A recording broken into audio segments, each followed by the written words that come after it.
अमरावती से बड़ी राजनीतिक खबर सामने आई है। ऑपरेशन टाइगर को लेकर विधायक रवि राणा ने तीखी प्रक्रिया दी है। राणा ने ठाकरे गुट से अलग हुए सांसद को अपनी युवा स्वाभिमान पार्टी में आने का खुला निमंत्रण दिया है। उन्होंने दावा किया कि ठाकरे गुट के 2 सांसद उनके संपर्क में हैं। साथ ही उन्होंने कहा कि आने वाले समय में ठाकरे गुट में सिर्फ उद्धव ठाकरे और संजय राउत बचेंगे।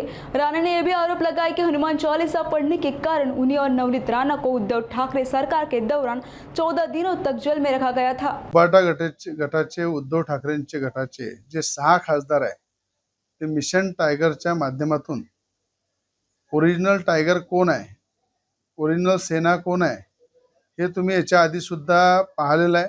ज्या वेळेस एकनाथ शिंदे यांच्यासोबत उद्धव ठाकरे गटाचे अनेक आमदार जेव्हा गुवाहाटीला गेले त्याचं कारण असे होतं की एकनाथ शिंदेचं नेतृत्व शिवसेनेमध्ये त्यांनी मान्य केलं होतं। त्याचप्रमाणे मिशन टायगर याच्यामध्ये 6 उबाटा गटाचे जे खासदार आहे ते सुद्धा आता दिल्लीला पोहोचलेले आहे। ते स्वतंत्र गट त्या ठिकाणी निर्माण करत आहे। मी 6 खासदारांना आणि 2 खासदार माझ्याही संपर्कात आहेत, त्यातले जे 6 आणि 2 8 होऊन जाईल अशा सगळ्यांचा एक गट निर्माण करून जर राष्ट्रीय युवा सेना पार्टी हा आमचा राष्ट्रीय पक्ष आहे त्या गटामध्ये जर सामील होऊन तो गट जर त्यांनी स्थापन केला तर मी माझ्यातर्फे माझ्या पक्षातर्फे त्यांना निमंत्रण देतो की युवा स्वाभिमान राष्ट्रीय पक्ष यामध्ये आपल्या या गटाची नोंदणी करून आपण त्याच्यामध्ये यावं असं मी आग्रहाची विनंती जे 6 जणांचा गट बनत आहे आणि 2 खासदार माझ्याही संपर्कामध्ये आहे असे 8 जणांचा गट त्या ठिकाणी निर्माण होईल। आणि एकनाथ शिंदेच्या नेतृत्वामध्ये जरी ते आज मिशन टायगरच्या माध्यमातून काम करत असेल तरी मला असं वाटतं की जे आज उद्धव ठाकरेंसोबत होत आहे त्याच्यामध्ये मागे पाहिलेलं आहे की जैसी करनी वैसी भरणी।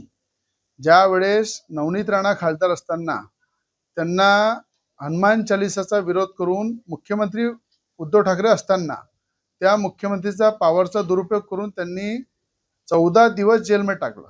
नवनीत राणांना एका महिलेला जेलमध्ये टाकलं, एक आमदार मी असताना मला जेलमध्ये टाकलं। आणि आपल्याला माहित आहे की ज्या ठिकाणी हनुमान चालीसाचा विरोध उद्धव ठाकरेंनी केला त्यावेळेस 54 आमदार त्यांचे त्या ठिकाणून पार्टी सोडून दिली, सरकार गेली, मुख्यमंत्री पद गेलं आणि आता खासदार सुद्धा ज्या ताकदीनं बाहेर पडत आहे। शेवटच्या क्षणी संजय राऊत आणि उद्धव ठाकरे हे दोघंच त्या पक्षामध्ये राहतील आणि दुसरं कोणी राहणार नाही। येणाऱ्या 6 महिन्यामध्ये संपूर्ण उबाटा गट हा खाली होऊन जाईल आणि त्या ठिकाणी संजय राऊत आणि उद्धव ठाकरे हेच उबाटा गटामध्ये शेवटचे शिल्लक राहिलेले दिसतील। आणि या 6 खासदारांना माझी विनंती आहे की राष्ट्रीय युवा सेना पक्षामध्ये आपण गट स्थापन करून आमच्या सोबत यावं।